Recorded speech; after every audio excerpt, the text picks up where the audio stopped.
네, 포커스 나이트 정치권 관심 뉴스를 짚어보는 시간입니다. 오늘은 진수희 전 새누리당 의원 그리고 신현영 민주당 의원 함께하셨습니다. 어서 오십시오. 네, 안녕하세요. 네, 먼저 윤 대통령이 오늘 이제 취임 2년 만에 민정수석실을 되살렸습니다. 그동안 대통령실이 진수희 의원 말씀을 계속 들었나요? 일단은 민정수석실이라는 이름은 그대로 썼네요. 네, 법률수석실이라고 한다는 얘기가 나왔었는데 사실은 그거는 그 조직 성격하고도 좀 안 맞는 것 같아서 네네. 이왕 뭐 민정수석실의 옛 기능을 되살린다면 그냥 네. 민정수석실로 하는 게 어떻겠느냐. 또 불필요한 오해나 의심을 살 수가 있기 때문에 예. 그게 좋겠다 이런 말씀을 드렸었는데 네. 하여튼 민정수석실로 이제 명명은 됐는데 그게 이제 여야 영수회담을 통해서 대통령께서 네. 그동안의 민심 동향에 대한 파악, 정책 정보에 대한 파악이 좀 미흡했어서 예, 민정수석실 부활이 좀 필요한 것 같다라고 그때 말씀을 하셨다고 해요. 그렇죠. 그때 처음 나왔었죠. 네네. 그래서 이제 민정수석실 부활의 배경이 만약에 그런 거였다면 제가 한 가지 조금 아쉬운 대목은 그러면 굳이 검사 출신을 임명하기보다는 그 민심에 이제 그 뭐랄까 예민하고 또 민심 동향 파악에 더 훈련된 정치인 출신들을 민정수석에 기용하고 또 민정비서관 네, 임명하면 더 그 취지에 부합하지 않았겠나. 그러면 지금 이제 민정수석실 부활을 한다고 하니까 야당 쪽에서 뭐 사정기관 장악 의도 아니냐 등등 여러 가지 불필요한 논란들이 나오고 있잖아요. 네. 그래서 검사 출신이 아니었더라면 그런 불필요한 오해나 의심을 예. 피하지 않았을 알겠습니다. 수 있지 않을까 뭐 그런 생각도 드는데요. 예. 아무튼 이렇게 된 배경에는 저는 시민사회 수석실이 제대로 기능을 못해서 이렇게 된 게 아닌가 싶은 아쉬움도 남습니다. 김주현 신임 수석에 대해서는 잠시 뒤에 또 이야기를 나누고요. 일단은 이게 지금 계속 논란이 되는 원인 중에 하나가 윤 대통령이 취임 전에 이거를 민정수석실 폐지를 공약으로 내걸었기 때문에 근데 그 입장을 바꾼 거거든요. 네, 왜 그렇다고 보십니까? 예, 그렇죠. 나름 윤 대통령께서는 민정수석실의 부작용을 감안해서 나는 설치하지 않겠다라고 국민들한테 약속을 했다가 이번에 네. 뒤집은 상황이기 때문에 과연 그렇다면 윤석열 대통령의 그런 공약들, 약속들 잘 현명했었느냐 그리고 잘 지킬 수 있을 것이냐에 대한 신뢰 문제가 한 개 또 있다고 보고요. 네. 그럼에도 불구하고 민심 청취를 위해서 민정수석실을 하겠다라고 한 만큼 저희가 봤을 때는 과연 그러면 민정수석실이 민심 청취를 위한 역할만 할 것이냐에 대한 또 의구심이 갈 수밖에 없거든요. 네. 말씀하신 것처럼 검찰 출신의 인사가 또 한 명 측근 인사로 등용이 되면서 네. 대통령실에서의 그런 검사 출신의 권한이 너무 강화되는 거 아니냐라는 부분이 있고 또 조선일보에서도 지적했는데요. 정말 민심을 청취하려면 정치인 또는 시민단체 현장을 곳곳으로 누비는 사람들의 이야기를 들어야 되는 거 아니냐라는 비판이 있었던 것처럼 네. 지금 대통령께서 민심 청취를 부족해서 그럼 그동안의 2년 동안의 국정 운영을 제대로 못한 거냐? 이런 부분에 있어서도 사실은 비판을 할 수가 있습니다. 예. 왜냐하면 많은 사람들이 이야기를 해도 듣지 않는 대통령, 본인의 주장이 너무 강한 대통령, 본인의 이야기만 하는 대통령이었기 때문에 오히려 국정 기조가 잘 변하지 않고 대통령이 과연 총선에 이런 대패에서 뭔가 변할 수 있을 것이냐에 대한 예. 불안감들이 국민들한테 있는 거거든요.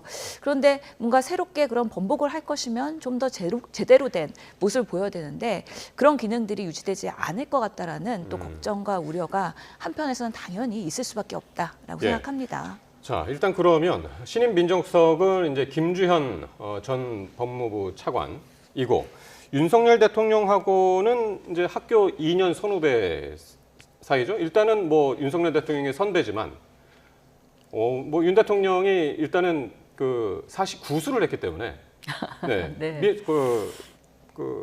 거기에서는 또 5년 이제 후배고 네. 연수원은 이제 5년 후배 그런 인연이 있죠.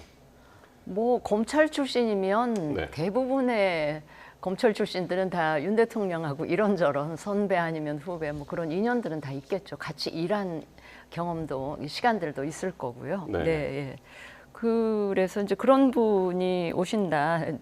제가 조금 아까도 말씀드렸지만 이제 검찰 출신이 이제 민정수석을 맡는다라고 하니까 벌써 이제 야권 쪽에서는 이런저런 또 비판들이 의심들이 나오고 있는 상황이라 네. 앞으로 민정수석실에서 그 업무를 여하히 원래 명분대로 네. 잘 수행을 하지 않으면 계속 논란은 이어질 수도 있겠다 하는 우려도 네. 한편에서는 드는데요.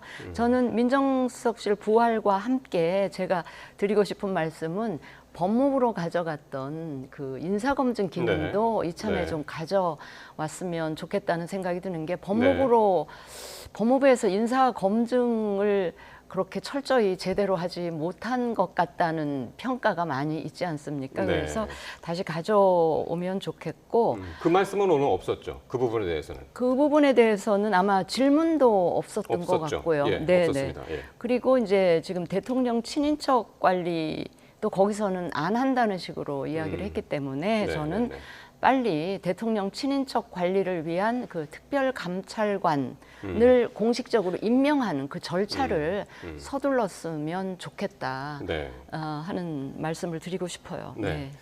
어쨌든 검찰 출신이 이제 신임 민정수석이 되면서 지금 이원석 검찰총장하고는 어떻게 되나요? 그러니까 9기수 선배, 이원석 검찰총장보다 9기수 선배라고 그래요? 예. 연수원 선배.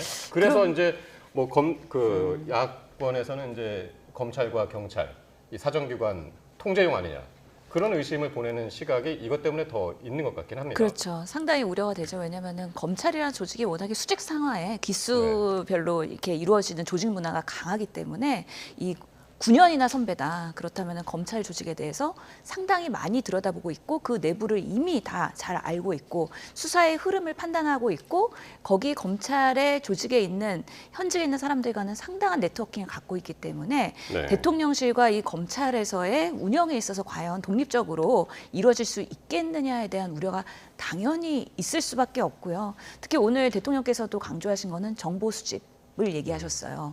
정보 수집, 민심 청취. 이런 얘기를 하셨는데 그 정보 수집이라는 게 어떤 정보 수집일 것인가 오히려 사찰의 그런 기능을 강화하는 건 아니냐 이런 불안감까지 갈 수 있기 때문에 너무 같은 직종의 같은 계열의 사람으로 대통령실을 이루다 보니까 대통령 주변의 사람들도 모든 세상을 검찰의 눈으로 보는 거 아니냐 검사의 시각으로 세상을 다시 해석해서 대통령한테 보고가 이루어진다면 지금 우리가 말하는 그 윤석열 대통령에 대한 국정기조 전환이 네. 과연 제대로 될까에 대한 부분 그리고 본인의 친인척 관리 말씀하셨는데 가족 문제들이나 이런 부분에 있어서도 제2 부속실에 대한 설치 필요성에 대해서 여러 번 얘기했었는데 그런 부분에 대해서는 지금 명확하게는 답변이 나오지 않은 상황이거든요.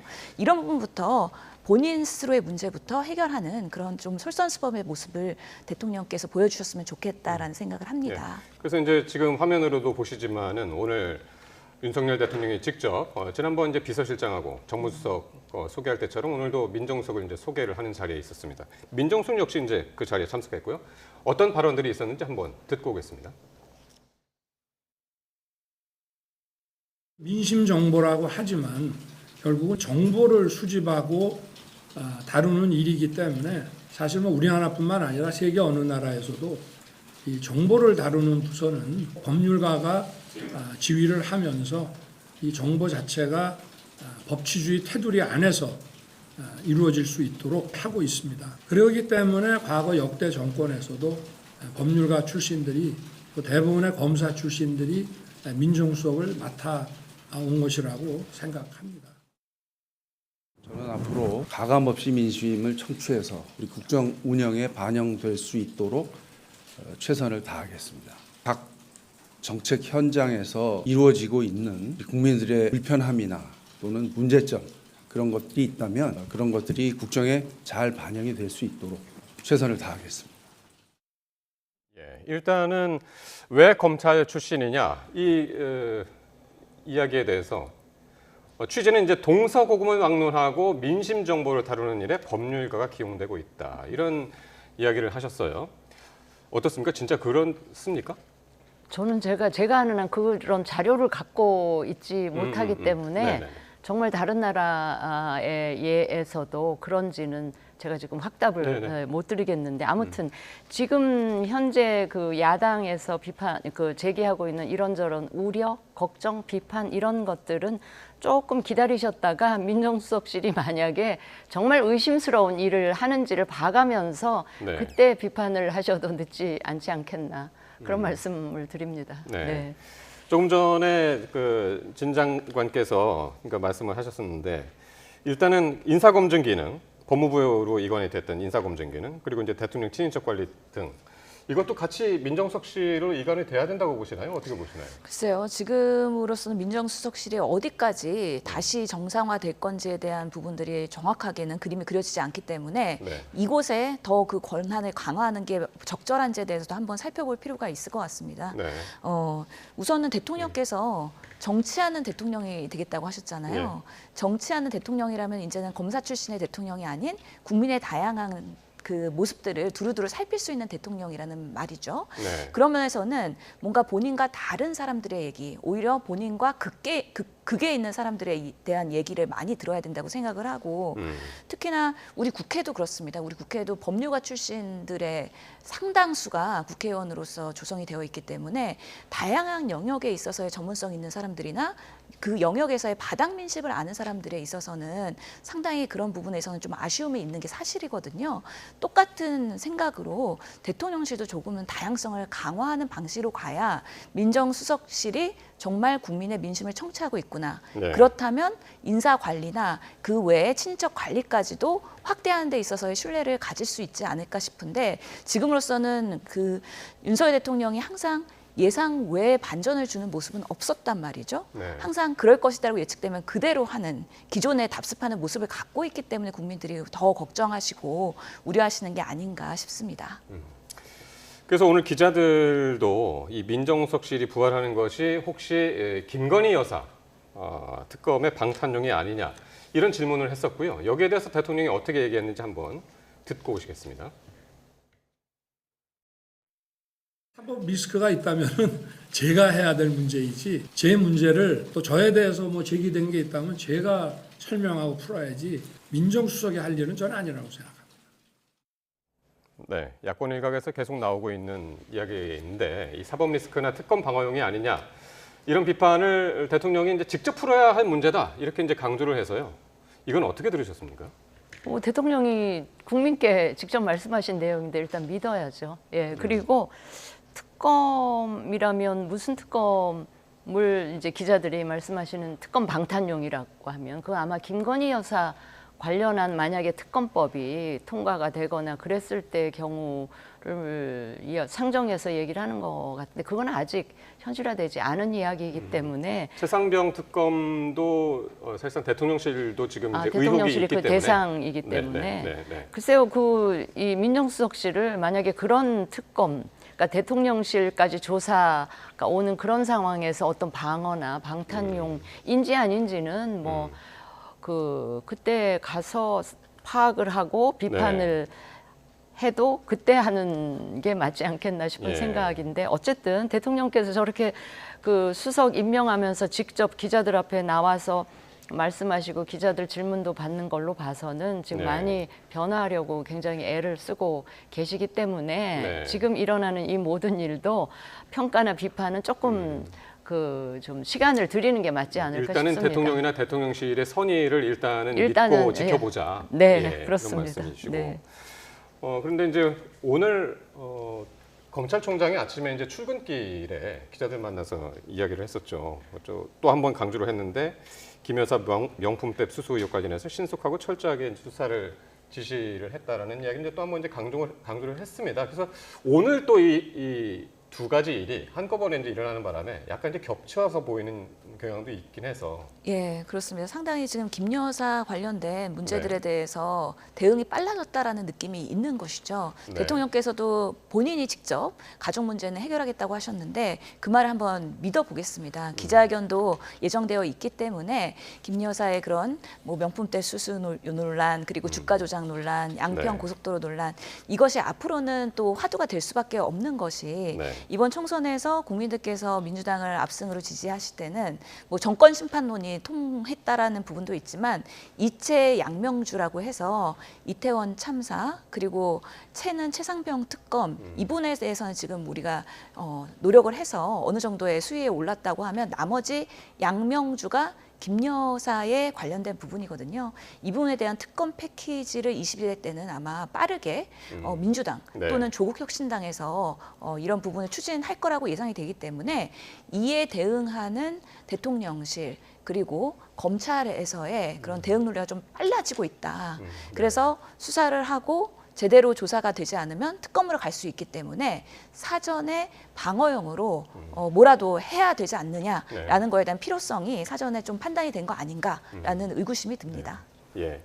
자, 오늘 신임 민정수석을 소개하면서 윤석열 대통령이 기자들로부터 이제 두 개의 질문을 이제 받았는데 모레 오전에는 이제 상당히 이제 많은 질문들을 훨씬 더 많이 받을 것 같습니다. 모레 오전 10시에 취임 2주년 기자회견이 대통령실에서 있을 예정인데 일단 모두 발표를 한 뒤에 기자회견장에 나와서 1시간여 1시간 정도 이제 기자들의 질의응답을 이제 받는다고 이제 하지 않았습니까? 네, 네.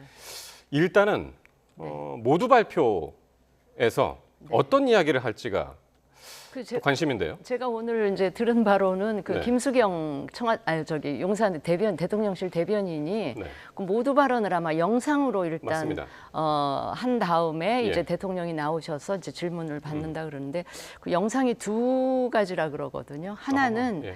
이제 국민들이 궁금해하는 부분에 대해서 이제 말씀을 하고 다른 한 부분은 제가 그 대목이 살짝 걸리는 대목인데 네. 국민들이 오해하고 있는 부분에 대해서 좀 말씀을 하시겠다고 해요. 예. 그래서 저는 그 대목이 국민들이 오해하시는 부분에 대한 설명 그러면 제가 어떤 장면이 떠오르는가 하면 네. 왜 4월 1일인가요? 의정 갈등 국면에서 대통령이 52분에 걸친 담화를 맞습니다. 발표를 하셨잖아요. 네, 네, 네. 그 담화의 상당 부분이 왜 2,000명 그 의료인들을 증원하려고 하는지에 대해서 혹시 국민들이 잘 모르고 오해하고 있는 부분들이 있다고 생각을 하시고 네. 그걸 굉장히 길게 말씀을 설명을 하셨거든요. 예, 예.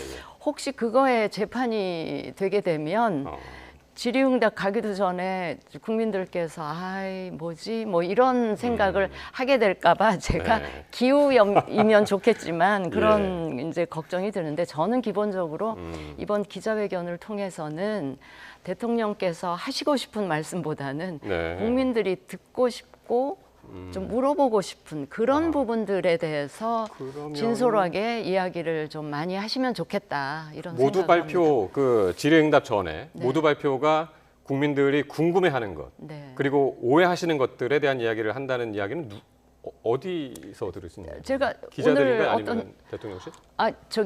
김수경 대변인이 그렇게 얘기했다고 제가 이 언론을 통해서 들었어요. 네, 네, 궁금해하고 오해하는 부분을 이제 해소를 하겠다. 예, 네, 모두 발표해서. 네, 네. 예. 일단은 그 기자회견 준비를 정말 궁금해하실 질문들로 준비하자. 실질적으로 뻔한 질문들 말고 이렇게 해서 일단은 많은 분들이 기대를 하고 있어요. 네. 예, 예. 9개월 만에 지금 기자간담회 하시는 거잖아요. 그리고 네. 이번에는 자유 질문 방식으로 네. 이제 하겠다고 하시는 거기 때문에 이제 총선 이후에 뭔가 대통령이 변할 수 있을까에 대한 국민들 기대감이 지금 이렇게 올라가 있는 상황입니다. 실제로 이게 기자회견 한다는 거 자체가 오늘 하루 이슈가 됐거든요. 그만큼 윤석열 대통령이 언론과 국민들과의 대화가 너무 단절되어 있었구나라는 거에 또 하나의 반증일 수는 있을 것 같습니다. 바라건대 뭔가 기자회견을 통해서 국민들이 대한민국을 다시 한번 일으켜 세울 수 있는 정권이 되도록 하는 신뢰를 주셨으면 좋겠는데 우려되는 부분도 상당히 있긴 합니다. 네. 솔직히 뭐 본인이 또 이제 설명할 것들을 설명할 때 적극적으로 해명을 하실 것 같은데 내가 왜 최상병 특검법을 거부할 수밖에 없는지를 설명하신다거나 아니면 김 여사의 명품백 수수는 김 여사가 피해자라든지 이런 국민들이 예상하고 있는 뻔한 답을 그대로 하신다 그러면 안 한만 못할 수도 있다라는 생각이 들고요. 다만 예. 정말 윤석열 대통령이 바뀌었구나. 아 정말 태도가 국정기조가 정말 바뀌었구나. 예상하지 못했던 그런 국민들의 겸허한 수용이나 아니면 진솔한 사과 그리고 앞으로의 미래 비전을 어떻게 가져갈 것인지에 대한 네. 3년에 대한 그 제시 네. 이런 것들이 담겨야 기자회견으로서의 제대로 된 그런 평가를 받을 수 있을 것 같다라는 걱정과 기대가 예. 반반씩 교차되고 그 있습니다. 대통령 기자회견이 사실 이렇게 이제 자유롭게 진행이 되는 게 굉장히 오랜만이잖아요. 그래서 기자들의 역할도 이제 상당히 중요할 테고 어떤 질문을 얼마나 디테일하게 하느냐, 또 대통령이 답변을 해서 그냥 계속 이제 꼬리에 꼬리를 무는 질문들을 계속 이어갈 수 있겠느냐, 이런 부분 이제 상당히 관심인데, 일단은 하나하나 짚어보면은, 일단 김여사 명품 백 수수 의혹과 관련해서는 지난 2월에 그러니까 신년 KBS 대담 그때 네네. 이것과 관련해서 시계에 몰카를 들고 온 정치 공작이다,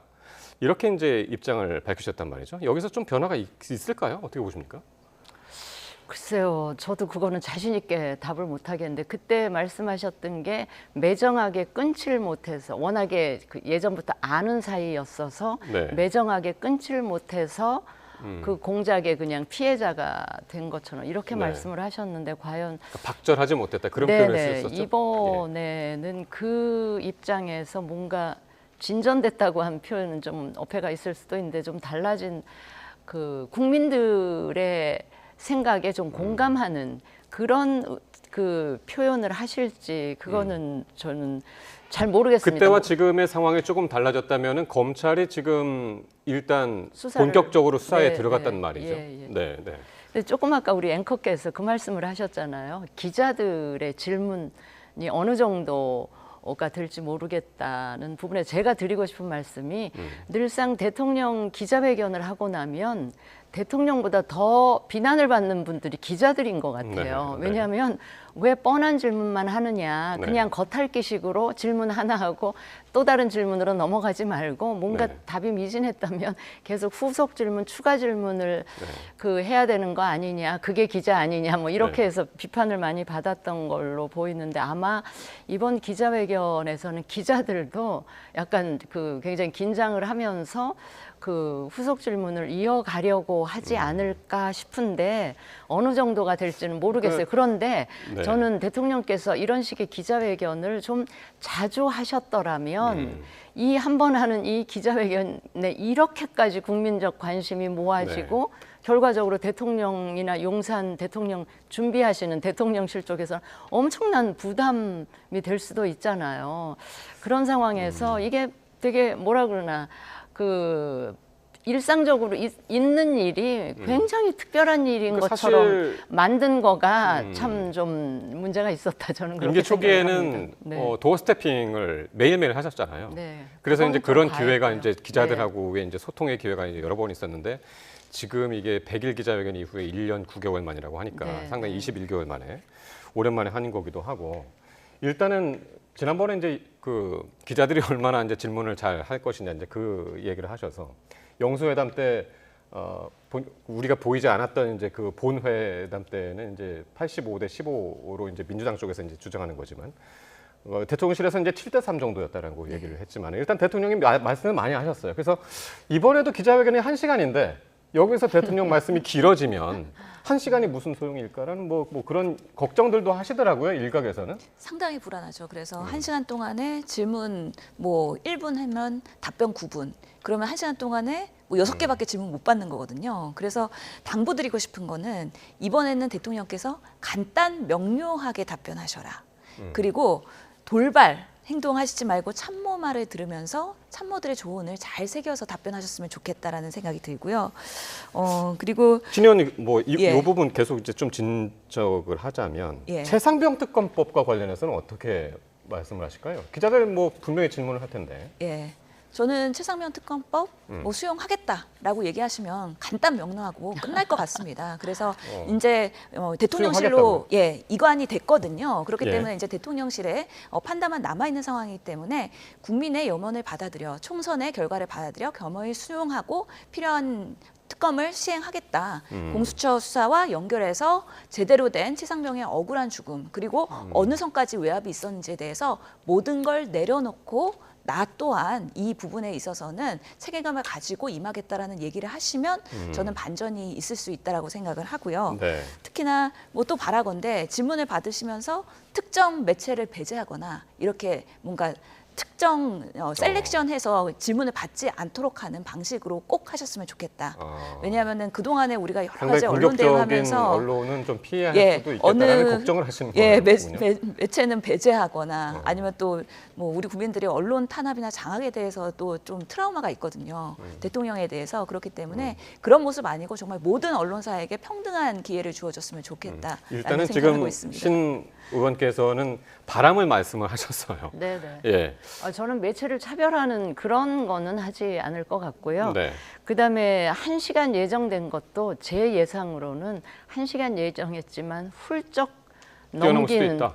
훌쩍 넘기는 기자회견을 하실 것 같아요. 지난번에 영수회담의 경우에도 1시간 예정된 차담회였지만 뭐 굉장히 길어졌잖아요. 2시간 넘게. 125분, 2시간 130분인가요? 15분, 아니 뭐 2시간 15분인가 네. 그랬기 때문에 이것도 네. 1시간 예정하고 훌쩍 넘겼다 이러면 우리 국민들이 보기에도 어유 이렇게 장시간 기자회견을 하셨네 뭐 이렇게 네. 되기 때문에 그렇게 하시지 않을까 싶고요. 저는 최장병 특검에 관해서는 국민들이 듣고 싶어 하는 말씀을 그냥 화끈하게 하시면 좋겠지만 그거는 대통령께서 굉장히 부담되실 것 같고 아마 네. 법리상에 그 다툴 문제가 있기 때문에 이거는 네. 내가 받기 힘들다 이렇게 하시지 않을까 그 그럼 제 여야가 예상. 네.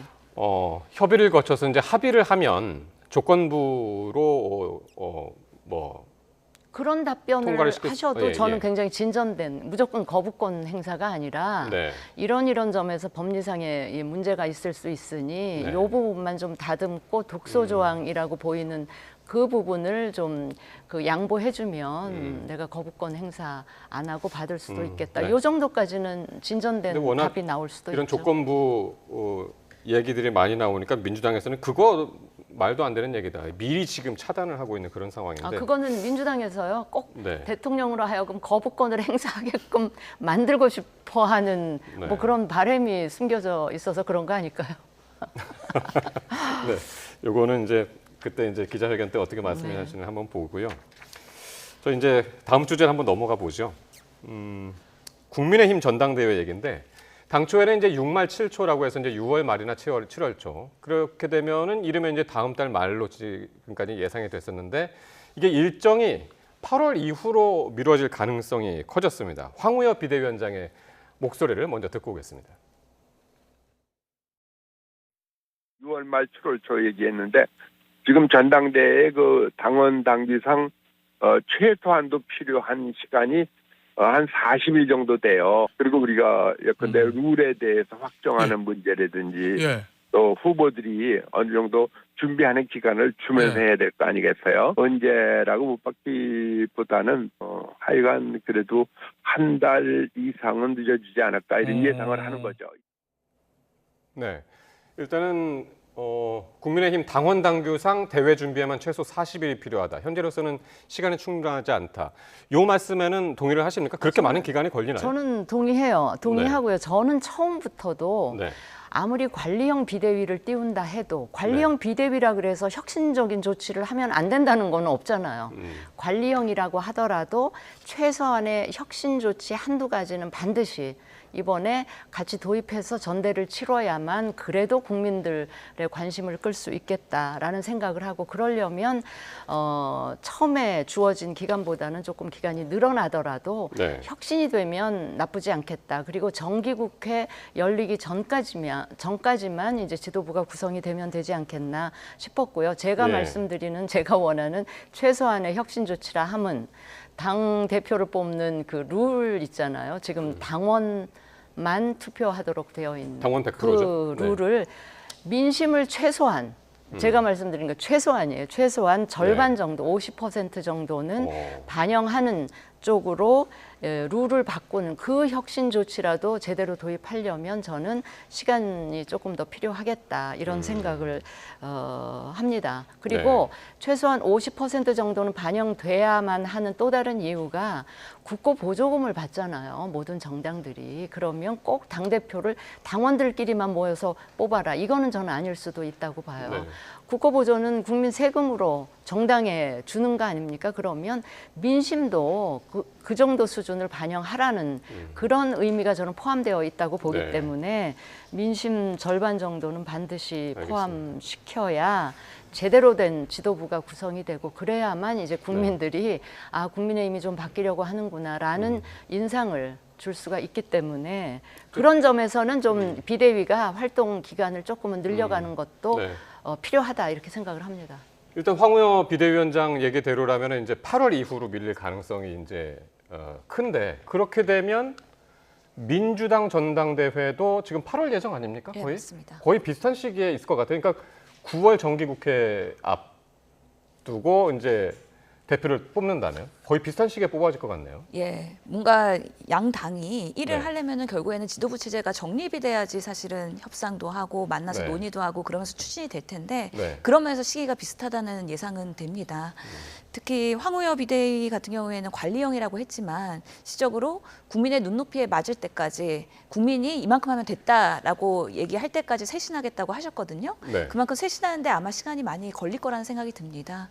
그런 면에서 전당대회 프로세스를 봤을 때는 아마 그 정도의 타임라인을 갖고 이제 민주당 그리고 국민의힘의 양당의 지도부가 비슷한 시기에 뽑히고 그렇겠네요. 또 새로운 22대 국회를 이어 나가는 데 있어서 아마 보조를 맞출 수 있는 또 그런 시기가 되지 않을까 싶고요. 네. 그런 면에서는 이런 민심을 청취하고 반영하는 50%의 룰 이 부분에 대해서도 참 국민의힘에서의 정말 그 국민들의 뜻을 제대로 담겠구나라는 의지를 볼 수 있는 거기 때문에 네. 그 비율은 매우 중요하다고 생각이 들고 특히나 지금 우리 정치가 너무 양극화되고 있어서 국우돈 아니면 극진보든 너무 양쪽으로만 가 있는 상황에서 정말 리더십을 잘 세울 수 있는 분들을 모시려면 결국에는 중도층에 있는 마음들을 사야 되기 때문에 네. 그런 면에서 국민의힘이 총선 이후에 몸살을 앓으면서 또 새롭게 거듭나고 있는 과정이지 네. 않을까라는 생각도 국민의힘 해봅니다. 걱정을 많이 해주셔서 감사한데요. 저는 네. 만약에 양당이 비슷한 시기에 전대를 치른다고 하면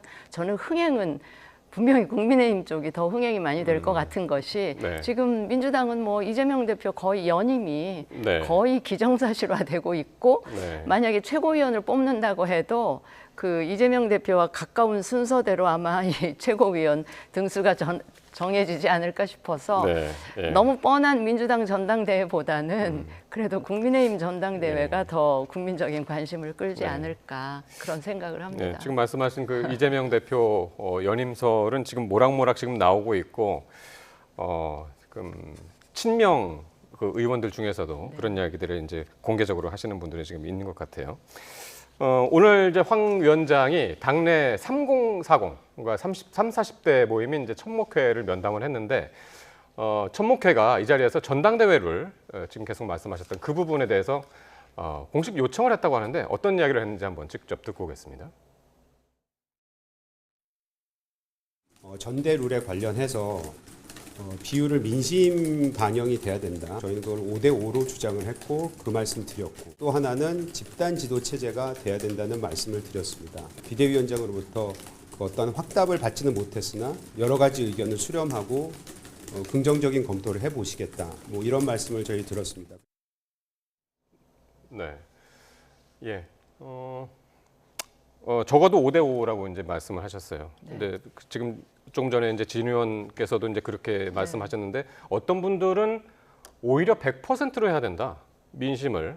그렇게 할 수 있으면 저는 너무 좋을 텐데요. 네. 과연 그게 이제 또 당원들 또 의중도 있기 때문에 네. 그렇게 되면 우리 당비내는 우리 당원들은 뭐야 뭐 이럴 수도 있기 때문에 네, 네, 네. 그래서 그 정도로 이제 민심이 중요하다라는 민심이 걸 이제 강조한 중요하죠. 얘기겠죠. 이번에 네. 뭐 참패한 우리가 당원 100%로 룰 바꿀 때 정말 말도 안 되는 궤변을 누군가가 늘어놓았잖아요. 윤심이 당심이고 당심이 민심이다. 네. 도대체 말이 안 되는 이야기를 하면서 지금 대통령실로 가셨죠.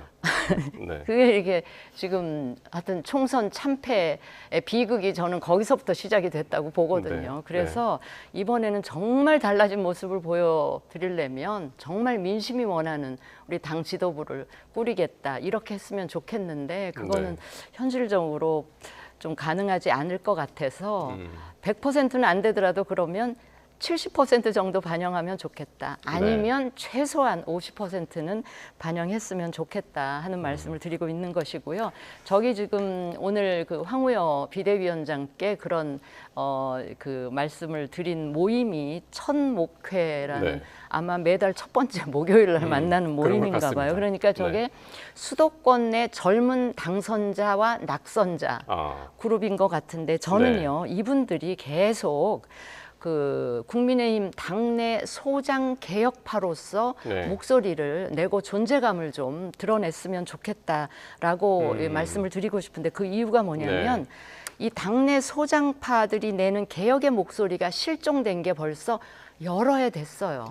그러니까 16대 국회에도 미래연대가 있었고요. 17대에는 그 남원정으로 상징되던 그 새정치 수요 모임이라는 소장 개혁파가 네. 있었어요. 네. 그다음에 18대 때는 이명박 정부 시절인데 여당에도 그 민본이라는 네. 굉장히 대통령을 향해서 당 지도부를 향해서 쓴소리와 개혁적인 목소리를 내던 그룹이 있었어요. 그 그룹들이 국민의힘이 자꾸 오른쪽으로 극우화되는 거를 못 가게 하는 균형추의 역할을 했고요. 네. 당의 이미지가 한쪽으로 치우치지 못하도록 하는 그런 그러니까 뭐라 그럴까 레드팀 역할을 네. 했었거든요. 네, 네, 네. 그래서 그게 그 굉장히 훌륭한 역할을 했는데 18대 이후 19대 때부터 당내 이 개혁의 목소리가 사라졌고 네. 그 이후 지금 국민의힘이 보수 정당으로서 헌정사상 처음으로 총선에서 3연패를 기록하게 됩니다. 예, 그래서 저는 저분들이 앞으로 국민의힘의 개혁을 혁신을 이끌 지금, 수 있는 좀 소장 개혁파로서 활동을 좀 역할을 잘 진수 의원 해줬으면 지금 이 좋겠다. 말씀은 사실 민주당도 좀 맞습니다. 해당되는 이야기가 아닌가 싶긴 맞습니다. 합니다. 네. 네, 워낙에 선거에 진 정당이 더 네. 변화의 몸살을 겪게 마련이거든요. 네, 네, 네. 그런 면에서는 워낙에 총선 이전에 공고했던 그 윤석열 대통령의 친윤 그룹들이 이제는 조금 뒤로 물러날 수밖에 없는 상황이고 그렇다면 그 자리를 누가 대신할 것이냐. 결국에는 그런 소장파들이나 소신파들의 목소리가 커질 수밖에 없는 게 지금 국민의힘의 그런 시간이라고 보입니다. 네. 반면에 민주당에서는 그동안의 선거를 치르면서 정권 심판에 대한 수임을 국민들께서 부여해 주셨기 때문에 네. 그런 부분에 있어서 야당 일당으로서의 국회의 역할을 제대로 하기 위한 그런 공고한 또 체제가 지금 만들어지고 있는 시간이다라고 생각을 합니다. 네. 자, 이렇게 이제 국민의힘의 전당대회가 시기가 늦춰지다 보니까 지금 어떤 얘기가 나오냐면 한동훈 전 비대위원장이 등판하는 건 아니냐. 그런 이야기들이 나오고 있습니다. 왜냐하면은 한 위원장이 지난번에 뭐라고 얘기했죠? 그러니까 내공을 기르고 오겠다고 했는데 내공 기를 시간이 이제 그만큼 벌어진 거 아니냐. 그래서 한동훈 비대위원장이 다시 등판, 전당대회에 나오는 것이 아니냐라는 그런 얘기인데 녹취가 준비되면 이제 바로 보고 이제 말씀을 나누면 좋겠는데 오늘 황 위원장이 이제 또 이것과 관련해서 이야기를 했습니다. 한번 듣고 오겠습니다. 전당대회가 뭐 8월이나 뭐 아주 늦으면 뭐 9월 이렇게 될 수도 있을 것 같은데 한동훈 전 위원장의 복귀 이른바 당대표 출마가 좀 더 자연스러워지지 않을까 뭐 이런 관측도 나와요. 그런 건 어떻게 보세요? 그런 걸 염두에 안 두고 네. 입을 꼬박꼬박 하는 것이지 특정인을 염두에 두고 일을 할 수는 없죠. 당무라는 것이요. 저는 뭐 신중하게 잘 판단하시리라고 짐작하고요. 누구 나오면 안 된다. 누구 나와야 한다. 이런 것보다는 내 비전은 이거고 나는 이렇게 우리 당을 이기는 장으로 만들고 싶다. 이런 선의의 경쟁이 됐으면 좋겠다. 총선에서 이렇게 참패를 했는데 비대위원장님 당 대표잖아요. 예. 당 대표를 지내셨던 분이 그걸 책임지고 물러나셨는데 또 다시 출마를 한다. 그걸 국민들께서 당의 변화라고 봐주겠느냐라고 생각이 들고. 네, 일단은 황 비대위원장은 일단 염두에 두지 않고 있다라고 이야기를 했고 지금 여러 의원들은 좀 이제 좀 견제를 하는 그런 이야기를 하시는데. 어떻게 들으셨습니까? 저는요, 이 총선 참패의 내 책임이다라고 말씀하시고 사퇴하셨잖아요. 네. 그랬는데 바로 전대 열린다고 등판을 다시 한다. 이거는 저는 제가 보기에 상식에 안 맞는 그런, 만약에 전대 출마하신다면 그거는 상식에 안 맞는 선택이라고 보기 때문에 안 하시는 게 맞다, 이런 말씀을 드리고요. 네. 그 한동훈 위원장께서 내공을 좀 쌓겠다 이런 말씀을 한 걸로 이제 전해지는데, 저는 정치 현장에서 내공이라는 거는 앉아서 공부하고 뭐 이래서 쌓여지는 게 내공이 아니고요. 정치 현장에 뛰어들어서 선거를 한번 몸으로 체험하고, 그러니까 바닥 민심을 스스로 체험하는, 즉 선거를, 국회의원 선거를 한번 체험을 해보고, 전당대회 말고요. 앞으로 있을지도 모르는 재보궐선거 같은데 출마를 해서 실제 자기 이름 걸고 선거를 한번 해보는 거죠. 바닥 민심하고 같이 부대끼고 이렇게 하면서 선거를 치러보면서, 그게 저는 현장에서 정치적 내공이 쌓이는 거지. 우리 한동훈 위원장은 아예 정치 입문서부터 당 대표급으로 오셨기 때문에 저는 눈높이가 계속 거기에 머물러 계신지도 모르겠지만, 저는 눈높이를 확 낮춰서 바닥에 정말 그 우리 민초들하고 부대끼면서 내공을 쌓는 게 맞고요. 길게 봐서는 그렇게 해서 국회를 경험하시는 게 앞으로 대권 도전에도 훨씬 저는 도움이 되는 거다, 이런 조언을 드리고 싶습니다. 총선 먼저 경험해야 된다. 바닥부터 봐야 된다. 오늘 국회의원 선거부터. 네.